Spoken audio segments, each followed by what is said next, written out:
Hi hello welcome back to ടൂസം reactions. ഇന്ന് നമ്മൾ റിവ്യൂ പറയാൻ പോകുന്നത് ദേവദൂതൻ.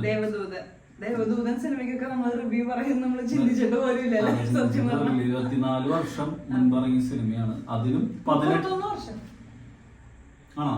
അല്ല,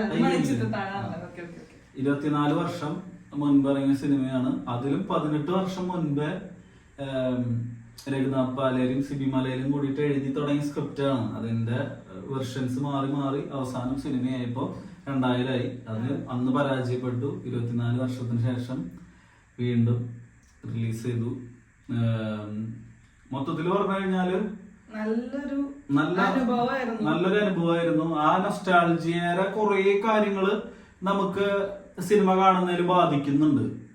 സിനിമ എന്നുള്ളൊരു ആർട്ട് ഫോമിനെ നമുക്ക് ജഡ്ജ് ചെയ്യണതിന്റെ അപ്പുറത്ത് നമ്മുടെ തല നൊസ്റ്റാൾജിക്ക് കുറെ പ്രാധാന്യം കൊടുക്കും. നമുക്ക് ഭയങ്കര ഫീലിങ്സ് ഒക്കെ വരും.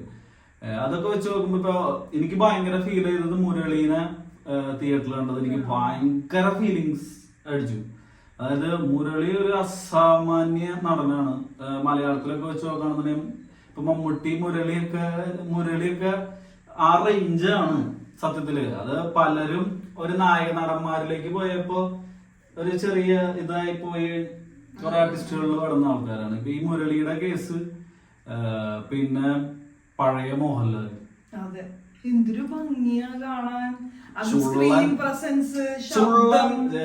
ഭംഗി എന്ന് പറഞ്ഞു കഴിഞ്ഞാല് ആൾക്കൊരു സാധാരണക്കാരന്റെ ഒരു മുഖമൊക്കെ തന്നെയാ. പക്ഷെ ആളുടെ ഒരു ആ പ്രസൻസും പിന്നെ ആളുണ്ടാക്കിയെടുത്ത് നമ്മളിലേക്ക് ഉണ്ടാക്കിയെടുത്ത ഒരു ഓറ കാരണം നമുക്ക് ആളോട് ഭയങ്കര ഒരു എന്തോ ഒരു സംഭവം തോന്നാണ്. നമ്മളിങ്ങനെ തിയേറ്ററിൽ ഷർട്ട് നോക്കി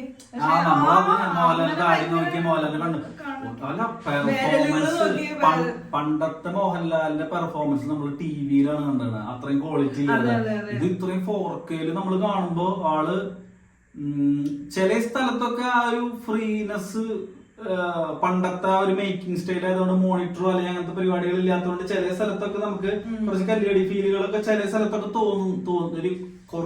കുറെ ആർട്ടിസ്റ്റുകൾ ഉണ്ടാവുന്ന സ്ഥലങ്ങളില്. പക്ഷെ ഈ പൂവേ പൂവേ പാലപ്പൂവേ പാട്ടില് മറ്റേ എല്ലാരും കൂടി ഡാൻസ് കളിക്കുന്ന സ്ഥലത്തൊക്കെ എന്തോ ഒരു വിയേർഡ് ഫീലിംഗ് തോന്നിയിരുന്നു. പക്ഷെ ബാക്കിയുള്ള ചില പ്രസന്റേഷൻ രീതികളൊക്കെ ഗംഭീരാണ്.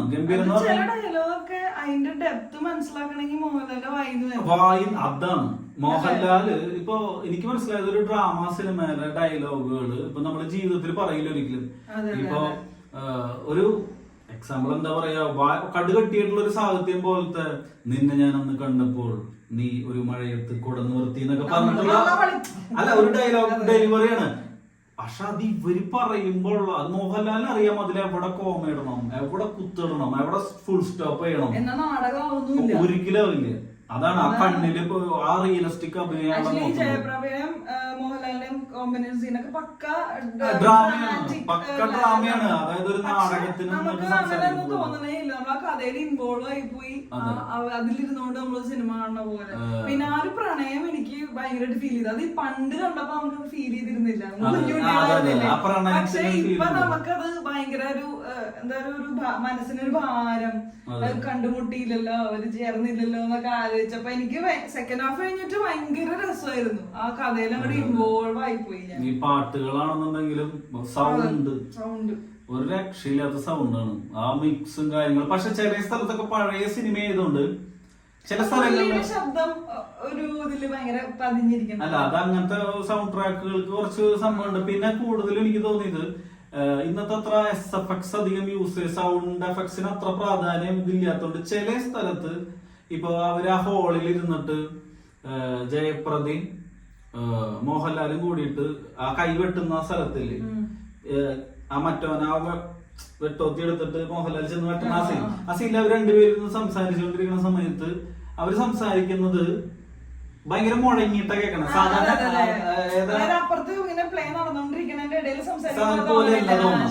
അത് അന്നത്തെ കാലത്ത് ഒരു സൗണ്ട് എഫക്ട്സ് സിനിമയുടെ ഇതല്ലേ അല്ല അത്. പക്ഷെ അന്നത്തെ കാലത്ത് ഇംഗ്ലീഷ് സിനിമകളും കാര്യങ്ങളൊക്കെ നോക്കിയിട്ടുണ്ടെങ്കിൽ അന്നും SFXും കാര്യങ്ങൾക്കൊക്കെ അത്രയും പ്രാധാന്യം കൊടുത്തിട്ടുള്ള രീതിയിലാണ്. അതിപ്പോ നമ്മള് ഉപയോഗിച്ച് തുടങ്ങിയിട്ടില്ല. ഇപ്പൊ ദേവദൂതൻ എന്ന് പറഞ്ഞു കഴിഞ്ഞാൽ നമ്മുടെ അന്നത്തെ കാലഘട്ടത്തിൽ നമ്മുടെ ആ ഒരു സിനിമയുടെ അവസ്ഥ ടെക്നോളജി ഒക്കെ വെച്ചിട്ട് നോക്കുമ്പോ അന്ന് നല്ലൊരു എഫർട്ട് എടുത്ത, പിന്നെ കുച്ചു കുച്ചു ഹത്താഹ ചെയ്ത ആളുടെ ഒരു വർക്ക് എന്നുള്ള രീതിയിലൊക്കെ നോക്കുമ്പോ ഇപ്പൊ സന്തോഷ് തുണ്ടിയിലിന്റെ വർക്കൊക്കെ ഫ്രെയിമുകളൊക്കെ ഭയങ്കര രസമാണ്. പക്ഷെ കരളയെ ഇപ്പൊ എന്റെ പേഴ്സണൽ ഒപ്പീനിയൻ ആണ് പറയണത്, ഇപ്പൊ കരളയെ നീ കൈപ്പിടിച്ച പാട്ടില് ചില ഫ്രെയിമുകളൊക്കെ എനിക്ക് ഭയങ്കര ബോറ് തോന്നി. അത് എന്റെ പേഴ്സണൽ അഭിപ്രായമാണ്. ഇപ്പൊ സിനിമനെ മൊത്തത്തിൽ വാഴ്ത്തി പാടണം എന്ന് വിചാരിച്ചിട്ട് നമുക്ക് പറയാം. പക്ഷെ അന്നത്തെ കാലത്ത് ഇതിനൊരു ഭംഗിയുണ്ട് അല്ലെ, പടം വരച്ചു വെച്ചതുപോലത്തെ ഫ്രെയിമുകൾ. പിന്നെ ഒരു കാര്യമുണ്ട്, ഒരു സിനിമ എന്ന് പറഞ്ഞാൽ 24 വർഷം മുൻപ് ഇറങ്ങിയ സിനിമ ഇന്നും ഇറക്കാമെന്ന് പറയുന്നത് എന്തുകൊണ്ടവര് ആ സിനിമയ്ക്ക് അതിനുള്ള ക്വാളിറ്റി ഉണ്ട് എന്ന് പറയുന്നതുകൊണ്ടാണ്. പിന്നെ ഇന്നത്തെ ആ ഒരു നിലവാരം ഇന്നത്തെ പ്രേക്ഷകർക്കും കൂടി ആസ്വദിക്കാൻ പറ്റുന്ന സാധനം അതിനകത്തുള്ളതുകൊണ്ടാണ്. അല്ല, അതുണ്ട് എന്ന് പറയുന്നത് ആ ഒരു കഥാപരമായിട്ടുള്ള ഒരു കാര്യത്തിലാണ്. ഇപ്പൊ പിന്നെ ഈ ഹൊറർ സാധനങ്ങളൊക്കെ കൊറേ എടുത്തു കളഞ്ഞപ്പോ നന്നായി തോന്നുന്നു. എടുത്തു കളഞ്ഞിട്ടില്ല, ഈ ലൈറ്റ് മിന്നണതും ഒക്കെ ഉണ്ടാവുന്നില്ലേ പണ്ട്, ലൈറ്റ് ഓൺ ആവോ ഓഫ് ആവോ അങ്ങനത്തെ സംഭവങ്ങളൊക്കെ ഉണ്ടാവുന്നത്. ജഗതിയുടെ സീനല്ലോ. അല്ല, അതൊക്കെ എടുത്തു കളഞ്ഞപ്പോ ഇപ്പൊ സിനിമയിൽ നിന്ന് വെട്ടിക്കളഞ്ഞത് ജഗതിയുടെ സീനുകള്. അതായത് ഇപ്പൊ കറക്റ്റ് പറയുകയാണെന്നുണ്ടെങ്കിൽ സിബി മലയിലും രഘുനാഥ് പാലേരിയും കൂടിയിട്ട് ആ സ്ക്രിപ്റ്റ് ഉണ്ടാക്കിയ സമയത്ത് അതിൽ എനിക്കൊരു പ്രശ്നമായിട്ട് തോന്നിയത് അന്നത്തെ കാലത്തെ മോഹൻലാൽ സിനിമകളുടെ റെഫറൻസ് വെച്ചിട്ട് മോഹൻലാൽ ഒരു അടിക്ക് തിരിച്ചടിക്കുന്ന ഒരു അങ്ങനത്തെ ഒരു നായക കഥാപാത്രം പോലെയാണ് നമ്മുടെ ഈ മൂർത്തി വിശാൽ കൃഷ്ണമൂർത്തിനെ ആക്കിയാണത്. അപ്പൊ അങ്ങനെ ആക്കി വരുമ്പോ ഒരു പ്രശ്നമുണ്ട്. പാവാണ്, മ്യൂസിഷ്യനാണ്, ഒരു പാവാണ്, ആൾക്ക് അങ്ങനത്തെ ഒരു രീതിയിലുള്ള ഒരു ക്യാരക്ടർ കൊടുക്കേണ്ട കാര്യമില്ല. പക്ഷെ അങ്ങനത്തെ ക്യാരക്ടർ വന്നപ്പോ ഉണ്ടായ പ്രശ്നം എന്ന് വെച്ച് കഴിഞ്ഞാല് അത് തുടക്കം മുതലേ സ്ക്രിപ്റ്റിൽ കലർത്തി അന്ന് ചെയ്തു വന്നത് കൊണ്ട് തന്നെ തുടക്കത്തിലെ ജഗതിയുടെ കോമഡി സീനുകളും മോഹൻലാലിന്റെ ഇൻട്രോയും കട്ട് ചെയ്ത് കളഞ്ഞാലും ചില സ്ഥലത്ത് ഈ ഇപ്പൊ കുതിര തട്ടിയിടാൻ നോക്കണതും കുതിര വണ്ടി തട്ടിയിടാൻ നോക്കണം, എന്നിട്ട് ആളാ കുതിര വണ്ടികളുടെ കിടക്കുന്ന ഒരു സ്ഥലത്ത് പോയിട്ട് തല്ലാൻ പോണ സമയത്ത് ഫൈറ്റ് ഇല്ല, വെറുതെ ഇത് തട്ടി കഴിയുമ്പോ അവിടെ നിന്ന് നിർത്തി. അപ്പൊ അപ്പോഴും ആ സ്ക്രിപ്റ്റിൽ നിന്ന് അത് എടുത്ത് കളയാൻ പറ്റണില്ല ഒരിക്കലും. ക്യാരക്ടറിൽ അത് മുഴച്ചു നിൽക്കുന്നുണ്ട്. ആളൊരു തന്റെ ഇടിയാണ്, അല്ലെങ്കിൽ ആളൊരു അടിക്ക് തിരിച്ചടിക്കുന്ന പോലത്തെ ചിലപ്പോ ഇടിച്ചിലാണെങ്കിൽ ഫസ്റ്റ് വീട്ടിൽ ചത്താനെ മുരളിയുടെ തല്ലാനായിട്ടൊന്നും പ്രാക്ടീസ് ഇല്ലാത്ത ഒരാളാണെങ്കിൽ മുരളി വന്ന് അടിക്കുമ്പോഴേക്കും ഇവൻ ചത്തുപോയാനെ കത്തി വീശുമ്പോഴത്തേക്കും. പക്ഷെ ഇവൻ മാറിക്കളഞ്ഞ് ഇടിക്കുമ്പോഴാണല്ലോ മുരളീനെ ഡിഫീറ്റ് ചെയ്യാൻ പറ്റുന്നത്. അല്ല, അതില് ഇപ്പൊ എന്താ കഥയിരിക്കുന്നത്? ഇപ്പൊ അപ്പൊ മോഹൻലാൽ അപ്പൊ ചാവില്ല ഉറപ്പല്ലേ സിനിമ അവസാനിപ്പിക്കുന്നത്? അതാ പറഞ്ഞത്, ആ ക്യാരക്ടറൈസേഷന്റെ പ്രശ്നമാണ് പറയുന്നത്. ആ ക്യാരക്ടർ അങ്ങനത്തെ ഒരു ക്യാരക്ടറേ അല്ല. അത് സമൂഹ കൊമേഴ്ഷ്യൽ സിനിമയാക്കാൻ വേണ്ടിട്ട് അതിന്റെ ഉള്ളിൽ ആഡിങ്സ് നടത്തി പോകുന്ന പ്രശ്നമാണ്. ഇപ്പൊ ജഗതിയുടെ സീൻ, ആ ജഗതിയുടെ സീൻ തുടക്കത്തില് സിനിമ തുടങ്ങുന്ന സമയത്ത് തന്നെ ജഗതിയുടെ സീൻ എങ്ങനെയാണ്? അതായത് ആള് ഡാൻസർ അച്ഛൻ എന്ന് പറയാം, ഡാൻസർ അച്ഛൻ ആണ് പ്രാക്ടീസ് ചെയ്തുകൊണ്ടിരിക്കണ ആള് ഓരോ സ്റ്റെപ്പൊക്കെ വെച്ചിട്ട് ഭയങ്കര രീതിയിൽ അതിനെ മാറ്റിയെടുക്കുകയാണ്. മ്യൂസിക്കൽ ഷോ ആക്കി മാറ്റി ഡാൻസ് ഒക്കെ ആക്കി കോമഡിക്ക് ആക്കിയിട്ടാണ് അതിന് കാണിക്കണം. ആദ്യം തന്നെ അത് ഭയങ്കര ചെളിയാണ് സിനിമയില്. അന്ന് നമുക്ക് കാണുമ്പോൾ തോന്നുന്നത് എന്തിനാ ഈ സീനുകളൊക്കെ. പക്ഷെ എന്താ പ്രശ്നം എന്ന് വെച്ച് കഴിഞ്ഞാല് ആ സീനുകൾ കട്ട് ചെയ്തെടുത്ത് കഴിഞ്ഞിട്ട് തുടക്കത്തില് ആദ്യത്തെ അവരെ റിഹേഴ്സൽ തൊട്ട് അവിടം വരെ സിനിമയ്ക്ക് എന്തോ ഒരു പന്തികേടുള്ള പോലത്തെ ഫീല് തോന്നും. ആ കുറച്ച് സീനുകൾ കട്ട് ചെയ്ത് കളഞ്ഞുകൊണ്ട് ഒരു ചാടി പോണത്തെ ഒരു ഫീല് വരും. പക്ഷെ അവിടെ നിന്ന് ഇത് ഭയങ്കര ഫ്ലോ ആയിട്ട് നല്ല രസമായിട്ട് സിനിമ പോയി.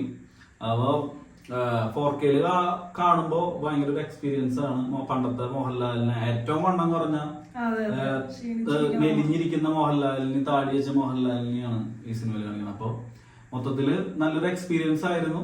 ആ ഒരു നൊസ്റ്റാൾജിയ പുതുക്കാം എല്ലാവർക്കും. അത്യാവശ്യം കുഴപ്പമില്ലാത്ത തിരക്കൊക്കെ ഉണ്ടായിരുന്നു.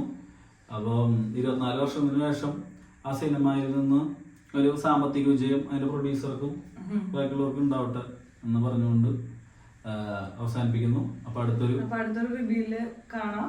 അതുവരെ ബൈ ബൈ. അതിനു മുമ്പ് ലൈക്ക് ചെയ്യുക, വീഡിയോ ഇഷ്ടപ്പെട്ടെങ്കിൽ ലൈക്ക് ചെയ്യുക, കമന്റ് ചെയ്യുക നിങ്ങളുടെ അഭിപ്രായങ്ങള്. അതുപോലെ ചാനൽ സബ്സ്ക്രൈബ് ചെയ്യുക. ഓക്കെ. അതുപോലെ ഞങ്ങളുടെ പുതിയ കാറിലല്ലാത്ത പുതിയൊരു ഫ്രെയിം എങ്ങനെയുണ്ട് എന്ന് കമന്റ് ചെയ്യാം. Okay bye.